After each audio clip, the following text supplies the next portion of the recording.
a 4-year cancer survivor. I'm stage 4 cancer, and I was getting radiation treatment. And as we walked into the car, I had to fall to my knees because it started instantly, like a battle, a gun battle. Once he entered, he just started shooting random.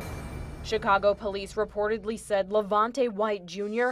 and the adult male were both shot in the head as they sat in a car and later died at the hospital.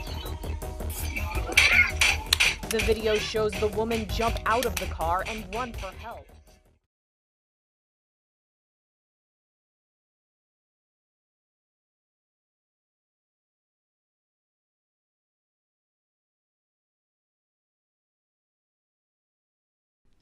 Israel Aragon Jr., born May 30th, 1995. Loving, caring, funny, optimistic, big-hearted, and selfless.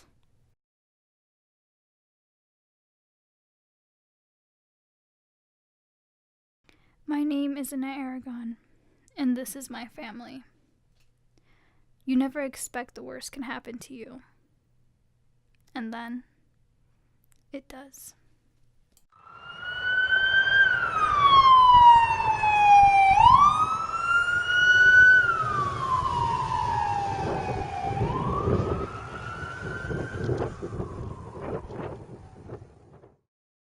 Israel was a funny guy. He had a really great personality as a human being. He had a big heart. Israel was the man. Oh, Jesus. He loved play, sports and games, and he was a happy boy. He loved to live. He enjoyed every moment, every day, every moment. He don't waste any opportunity that somebody give it to him, or they hang out, or support somebody, or he see you like sad. He always asking you like, why you look sad? What happened? How I can help you? He always is like I hold in your back. I hold in your back. There's always all these pictures they had. Him is always a smile. Always is a smile. I cannot describe Israel because Israel is love. September 7, 2016. And my daughter Dalia called me and asking me about, Mom, where's Israel?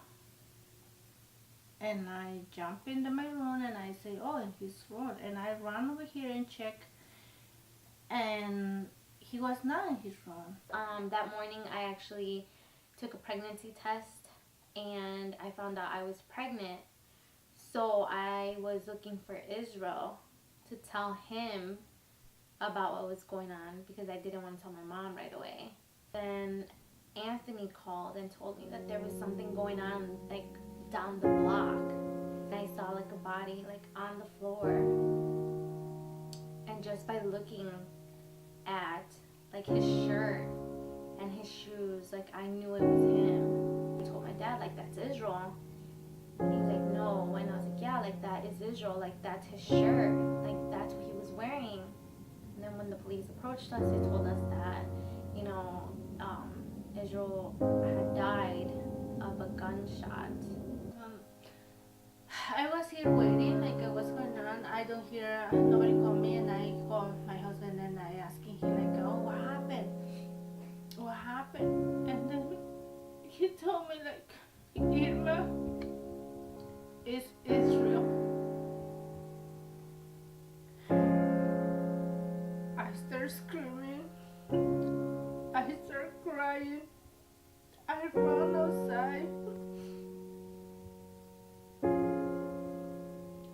Wishing like this is gonna happen to him. This is gonna happen to us.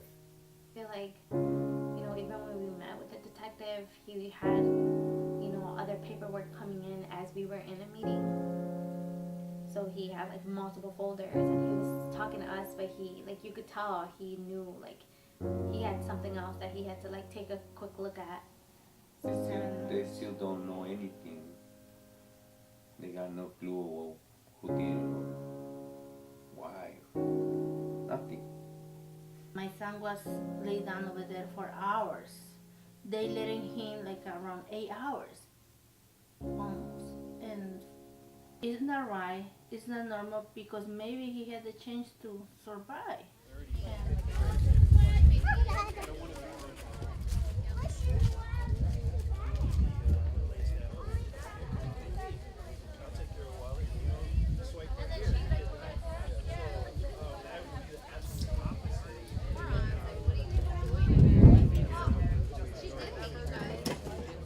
And I thinking only about me, that this is hurt me, only me, that's my pain, my grief, but I not realize that you guys suffering a lot too.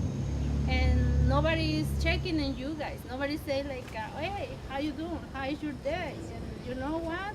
Issue is not here, but I'm here for you. And when I thinking, and I said, look, I need to open the doors again for the people that issue love, because you know him no better than our future. Our kids not deserve living this and this situation. This situation is out of control, and this is now for my son. This is not for, because he's not coming back. But this is for everybody. This is for the future. I'm trying to prevent now. And like I say, when I find my son, this terrible 7 in the morning, the first thing I talk to the detective, of course, another one, and nobody knows nothing. But let me tell you, like, my son not be another number. We miss you, Israel, and forever remembered for all of our angels. And I guess at the count of 3. 1, 2, 3. Hey, brother.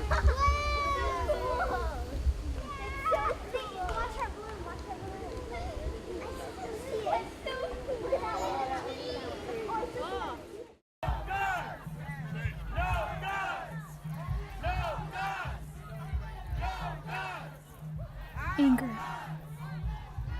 A side effect of having an injustice done to you with no repercussions.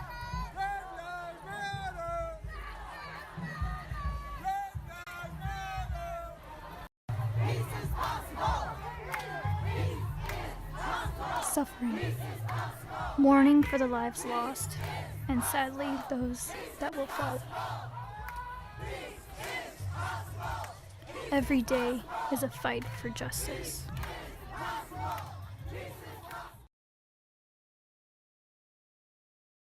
It's not always about being at the wrong place at the wrong time. Alexandria Imani Burgos, killed by a stray bullet that ricocheted off a building and entered the home that she was in. She loved playing sports. She loved animals. She loved baking. She was in a basketball team in her high school that she thought she was going to get accepted, and she did. She loved spending time with friends. Her family was very important to her. Very important. And her and her brother were immensely close. And, we get a call from my son, and he was hysterical. He was crying, and we couldn't understand him. You know, all he said was, you know, Alex, he would call her, my daughter Alex got shot. Alex got shot. You know, it was a nice, quiet area, so we never thought anything would happen. When we get to the hospital, the nurse tells us to go to the chapel. I told her, why do I have to go to the chapel? Why do we have to go to the chapel? You know, we're here to see my daughter. We don't have to go to the chapel. And she just said, just go to the chapel. A doctor female doctor came to us.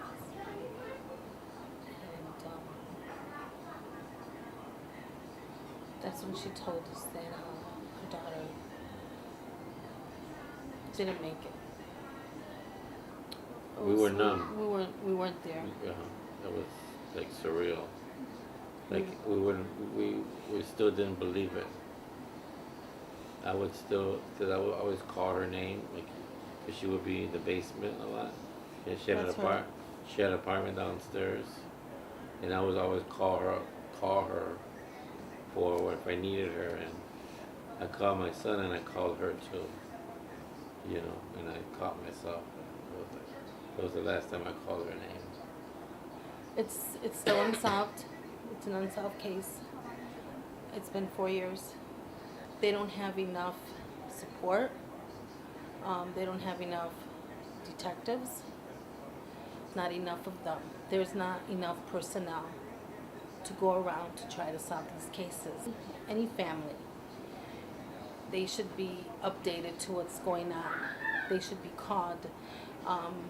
They should have updates and say whatever it is, whether they have a clue or they don't have a clue.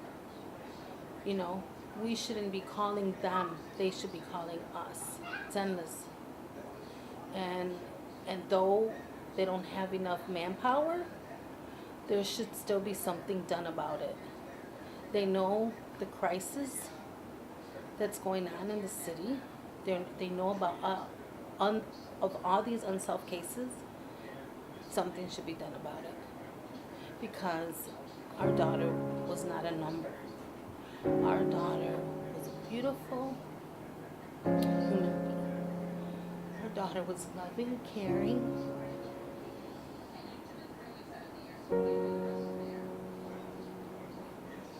She was a beautiful soul, in and out. Her heart was pure as could be. They're not putting enough time into these cases. They might work on them 5, 6, 7 days, maybe 2 weeks, if that, and then they have to go and move on to the next case if they have no solid leads, you know, and that's a travesty. So people is that this can happen anywhere, and it's happening more frequently now in churches, in Theaters. and movie theaters, schools. I mean, this is way beyond an epidemic now. This is a crisis. We are in a crisis when people are not safe in their own homes. There should be stricter gun laws. Without a doubt, each gun should be registered, just like a car is registered, and they should have insurance, just like a car. You need insurance, liability insurance, to have a car as well.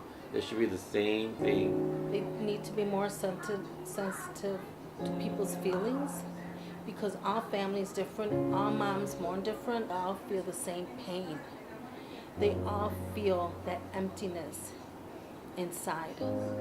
There's an absence that every day we wake up that we live with, that absence of our child. Just because it doesn't happen to you doesn't mean that it can't. And I wish to God it will never happen to anyone, but it's happening much too often. Time is your worst enemy when you stand on the sidelines and wait. But what if time is not the only injustice you encounter?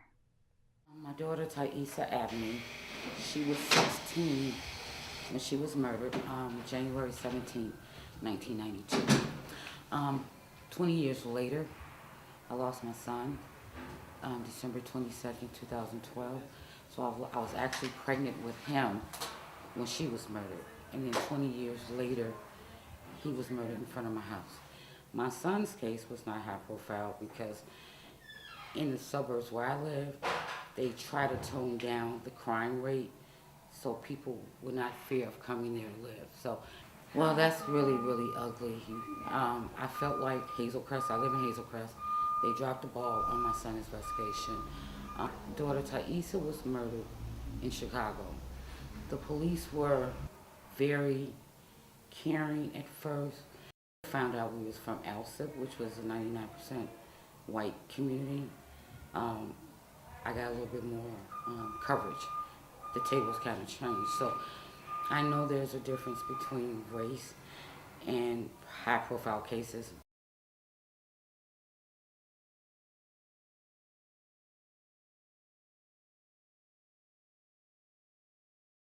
We're not trying to take away anybody's gun, but I can get a gun quicker than I can get my driver's license. I remember when my son got killed, the first thing I wanted to know was what gun, where did it come from? I traced guns all the way back to Indiana. I was able to purchase 3 guns in Indiana and bring them back here undetected. So that's, to me, that's sickening, that they can get guns this fast to kill our children.